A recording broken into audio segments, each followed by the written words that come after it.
Many of you noticed that I was not myself this weekend. Yes, I was a little bit under the weather, but this winter has been harder on me. And the realization of how big the stable is and what it represents to everybody, and now what it doesn't represent to some people. Let me start there. I've had a number of emails from some of our oldest clients. Had a wonderful conversation this afternoon with Peg about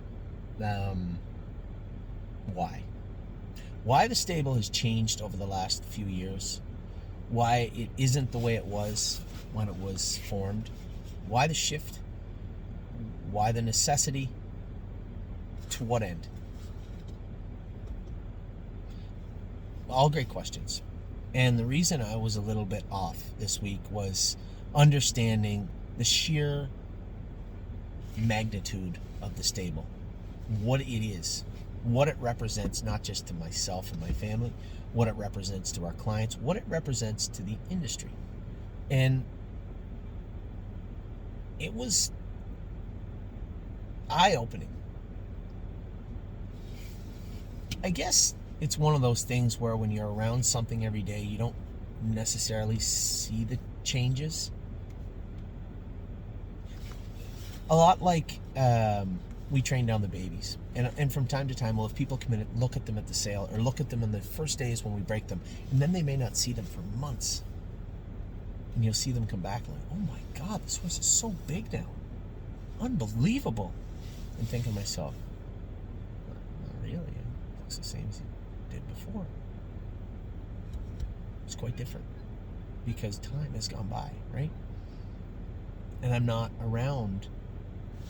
I'm not away from that particular horse, so I don't see the gradual changes.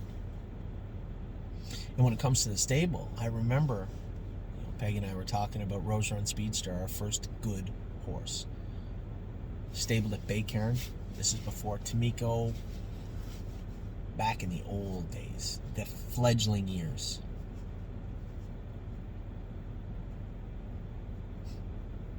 Pat, you'll remember that. Pat will remember coming around with her husband Stan. And I remember those days just like they were yesterday.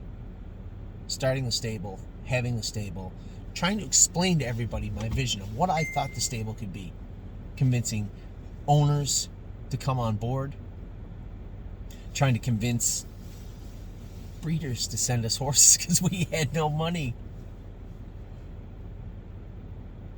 It was a grind getting the stable started, and those horses were so bad. They were so bad the first few years, weren't they? Speedster was like the best horse in the world compared to like the bottom 3 or 4. And seeing the stable grow, I haven't noticed it the same way other people have because I've been so busy in it, right? And I understood what Rose Run Speedster and those first horses meant to everybody. And I understood the community that we built, one brick, one person at a time. And I understood the feel. I remember the feel like it was yesterday. It feels like you just opened a store and you're painting the walls and you're putting in the tables and you're so excited about opening this store or a restaurant or anything. And then it's built. And then you start. And what happens after that, inside that store or that restaurant or whatever it might be, the employees don't see the change all the time until they stop and reflect. I remember the move to Tamiko. I remember how everything was different. It was growing, right? All these new people coming on, and it was exciting. That was the roller coaster going up. And then it hit that peak, and everything happened. We did great in Ohio. We did great in Pennsylvania. We raced in the Hamiltonian elimination. We had horses in Australia. We won stake races. We're still going down that hill, right? It's still full speed ahead, to the point where I missed stuff. I was in a little brown jug. I don't even know what post position I had. 5 or 6? No, I got parked. And it wasn't until after winning races last year that I realized I missed everything. I missed everything. And I still continued on the path. More, bigger. Pickpocket this year, I won that first stake race, and I was in such a hurry to get out of the winner's circle. I told you guys this. Get back, get my suit off. I wanted to go to supper. I had the restaurant picked out. Everything was awesome. I get in the car. I looked in the mirror and I said, you are an idiot. You just won a Grand Circuit race, a legit Grand Circuit race at one of the most famous tracks on the planet in this solar system. And you never said thanks to one person coming out of the winner's circle. You never shook one hand. I got the chance to do it the next week, and I took my time. Anyway, fast forward all this through to us today. We have assembled one of the strongest stables in racing, right? And sure, everybody's got good horses. Listen, if you're an owner of Tony Alania's or Marcus Melander's or Ron Burke's, you're sitting there saying, easy there, bud, with your strong stable. I get it. But we have a powerful group of horses. We have horses that Swedish people came and looked at after we bought them.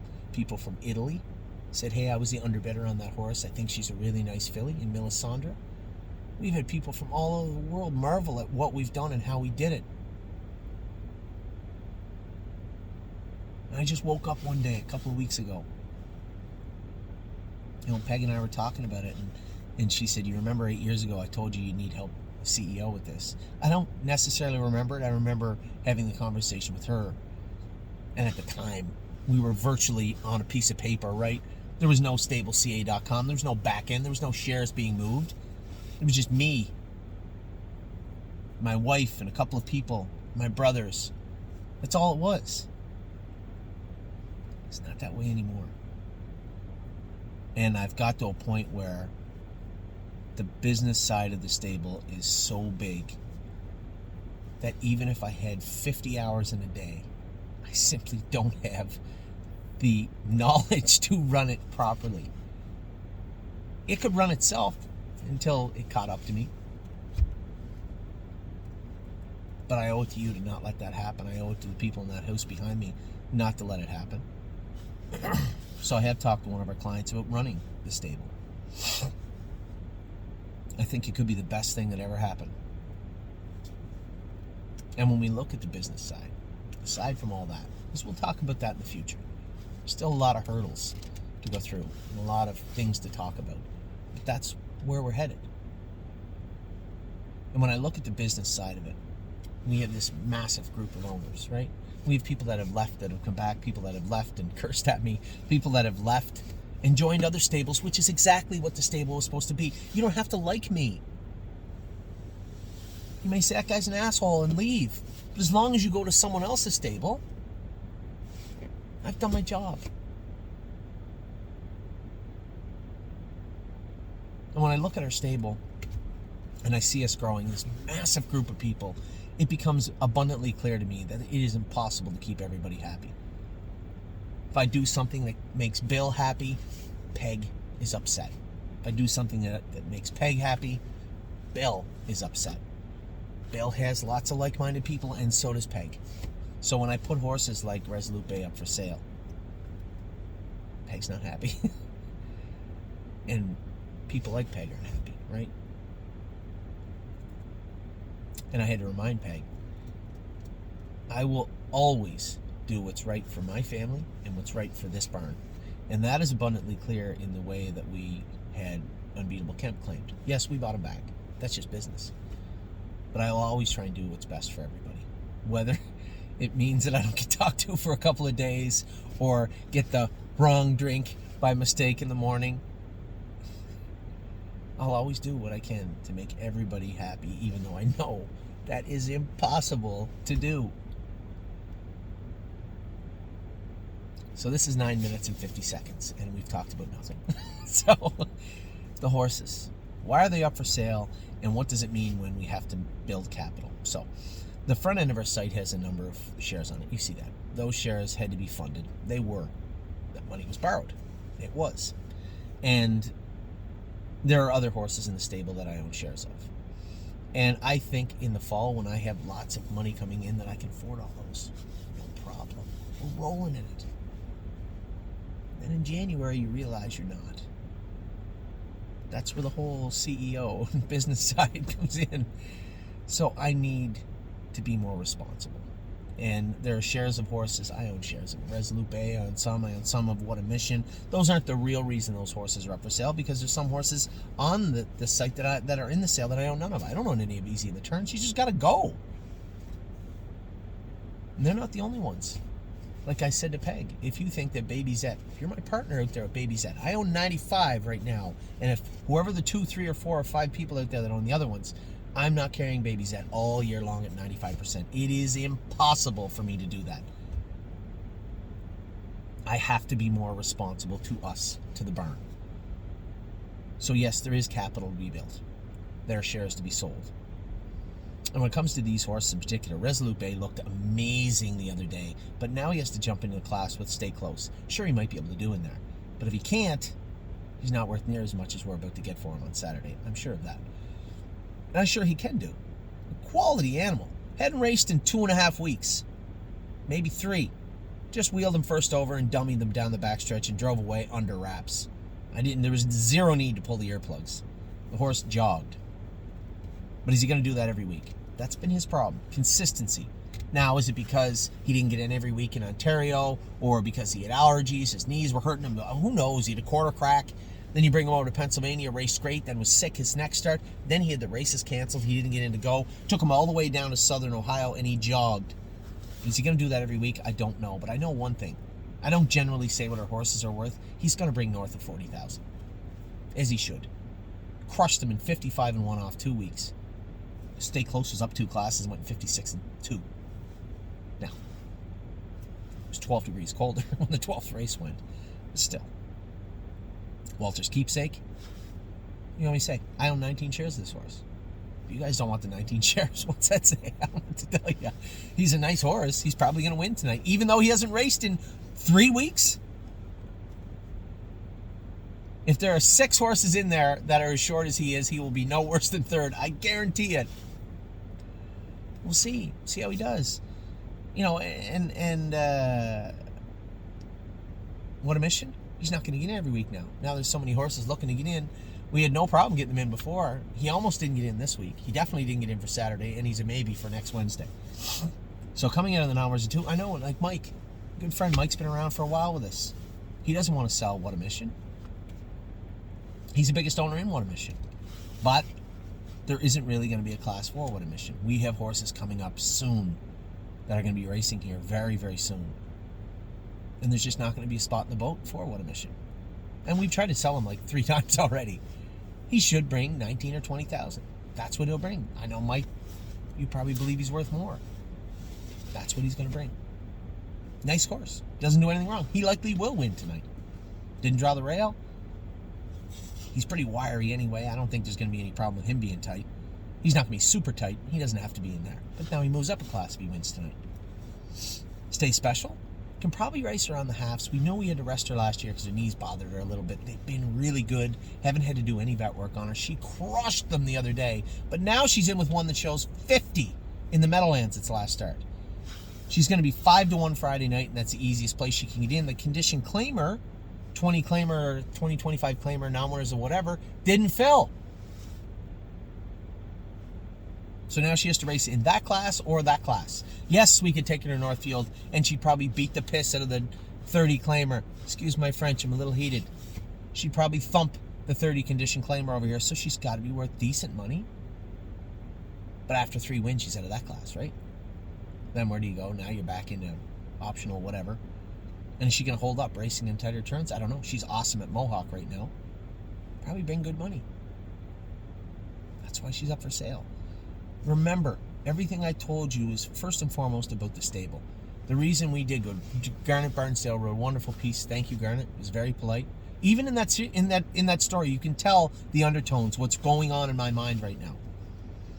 He didn't even say. I didn't even notice. He said last year at Northfield Park, you were the highest percentage driver. That's a little political. I cheated a bit because we get to drive all the 8-5 horses. Ronnie Ren and Aaron Merriman have to drive everything. I just get to cherry pick the good ones. So yeah, it's a little political, right? I cheated a little bit. But we were able to because we had the right horse for the right class.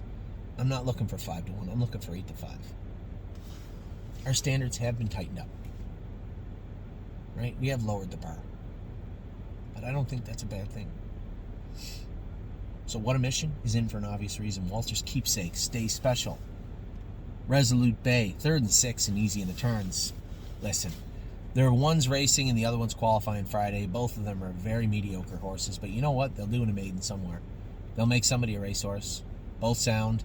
The Ontario filly probably can do the, the Prospect Series, maybe the lower end of a grassroots of Clinton or Hanover or something like that. Make somebody a nice little trotting filly. Decently bred. Who knows? 3rd and 6? Just a horse. He's going to qualify on Friday. You're looking for a nice little horse, overnight horse to race? Got one for you. He's qualifying on Friday. And those are the horses that are in the sale on Saturday, closing on Saturday. And I think I've explained every single one of them, why they're doing it, why they're in there. The only horse I would, two horses I would entertain bringing back. Stay Special deserves to bring somewhere around 30, I think. I had her started at 22, maybe. She should bring 30. Minimum. Nice filly. They only got 12, 13 lifetime starts, something like that. Resolute Bay was awesome the other day. He's going to race that way, stay sound, be good all summer long. He's worth north of 40. He just is. And Walter's Keepsake and What a Mission. Nice horses. All these horses are good, sound, ready, good right now, and ready to go. Can race on any size track. So if you're out there peeking over the fence and you're not one of our clients and you're not one of the owners of these horses and you're out fishing and looking for information, I can tell you that all 6 of them are ready to go right now. That's, of course, if 3rd and 6 qualifies on Friday, which I assume he will. Otherwise, pretty good sale through and through. And these won't be the last 6, guys. I know I'm taking some flack from the Pegs, and I truly apologize for Mary and Peg and all those people that were with us from day one, and just the stable. And Kim, a wonderful email from Kim the other day, angry as hell. Maybe just understanding that we have changed a little bit. The model is moving, is moving somewhat. And there's lots of people to drown out those voices, but I don't want those voices drowned out. I want everybody to speak up. But you're right. You're a stable client. 1%, 2%, 100%. You are every bit as important as everybody else. But I'm trying to do the best I can for everyone, and that is incredibly hard to do all the time. So as heartfelt a message as I can make to anybody, as you can tell, it's been a pretty draining week for me, a pretty tough week for me. But that is what I signed up for. I can assure you this will be the toughest week of my life, because there'll never be another one like it. I can guarantee you that. There will be changes coming to the stable, and for the good for everybody. So with that, I will talk about your 3-year-olds now, because there are some major changes. Very happy with a lot of them today. So if you have a 3-year-old and you haven't heard about it this week and you're waiting to hear, wait for the next video.